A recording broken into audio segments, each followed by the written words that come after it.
Hello नमस्ते, म चाहिँ सन्देश। अनि आजको भिडियोमा चाहिँ हामीले यो sudo कमान्डको बारेमा हेर्नेछौँ। तपाईहरुले चाहिँ यो भन्दा अघिल्लो भिडियो हेर्नुभएको छैन अनि मैले चाहिँ त्यहाँ थुप्रै कुराहरुको बारेमा डिस्कस गरेँ। त्यो हेर्नुभएको छैन भने एकचोटी गएर चाहिँ हेरिदिनु होला है। त्यसपछि यो बुझ्न चाहिँ सजिलो हुन्छ। म चाहिँ अब ढिला नगरिकन भिडियो लागिहालौँ हैन। भिडियोतर्फ एउटा टर्मिनल खोल्छु मैले है। अलिकति साइज बढाऊँ हैन। अनि पीडब्ल्युडी गर्ने हैन। म चाहिँ कता छु, यो होममा छु। अनि मैले यो सुरुको हो कि दोस्रो भिडियोमा चाहिँ भनेको थिएँ cd/ गर्ने भने चाहिँ तपाईहरु रुट डाइरेक्टरीमा आउनुहुन्छ। अनि फेरि तपाईहरुले चाहिँ एउटा ख्याल गर्नुस्, cd गर्नु भने डाइरेक्ट cd मात्र गर्नु भने चाहिँ तपाईहरु होम फोल्डर, cd/ गर्नु भने तपाईहरु रुट डाइरेक्टरीमा हुनुहुन्छ। अनि चाहिँ यो ख्याल गर्ने कुरो त रुट डाइरेक्टरीमा हुनुहुन्छ कि हुनुहुन्न नि एउटा थाहा पाउने कुरो के। अब तपाईहरु चाहिँ रुट डाइरेक्टरीमा हुनुहुन्छ भने यहाँ यस्तो स्ल्यास देखाउँछ, होमतिर हुनुहुन्छ भने यस्तो देखाउँछ, यसलाई टिल्डा भन्छ, हो त्यो साइन देखाउँछ। अब चाहिँ रुट फोल्डरमा आएको छु। अनि एलएस गर्ने भने चाहिँ यहाँ थुप्रै छन्। जस्तै अब मानम कता जाने भन्दाखेरि यो etc भन्ने फोल्डरतिर जाम है।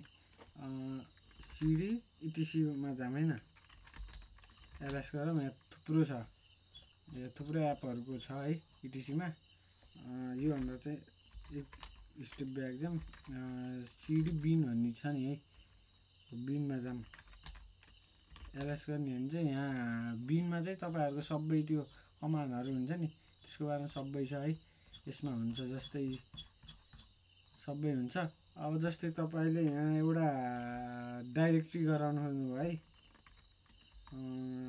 mkdir यस्तो गराउन खोज्नु भने पर्मिसन डिनाइड हुन्छ। यो नामको डाइरेक्टरी गराउन खोज्नु भने तपाईको के हुन्छ भन्दाखेरि पर्मिसन डिनाइड हुन्छ।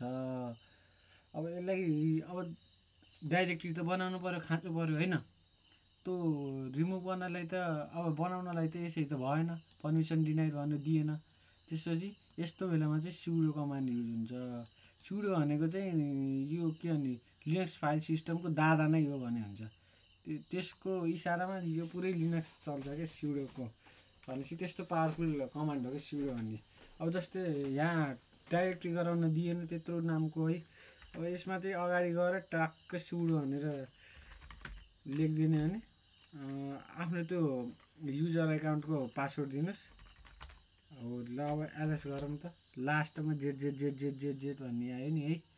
हो यसरी नै गराउने। अब जस्तै यसलाई रिमुभ rmdir अनि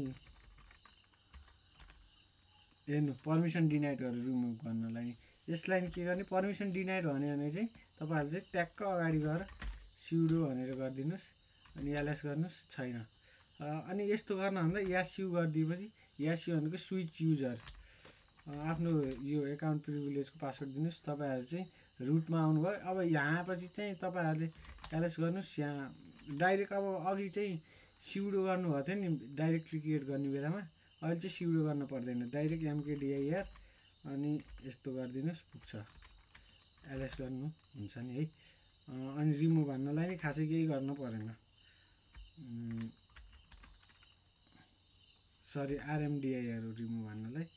अनि अर्को यो स्विच, यो सुपर युजरमा स्विच गर्ने हो नि त यास्यु भनेपछि, फेरि यास्यु गर्ने भने अनि एक्जिट गर्नुपर्छ यो सुपर युजरबाट एक्जिट गर्नलाई चाहिँ।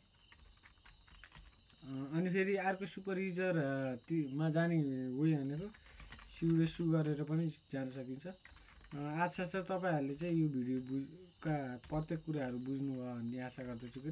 यदि मन पर्यो भने चाहिँ भिडियोलाई लाइक गरिदिनु होला, च्यानललाई सब्स्क्राइब गर्न पनि नबिर्सिनु होला। हस्त यति भन्दै नै बिदा माग्छु।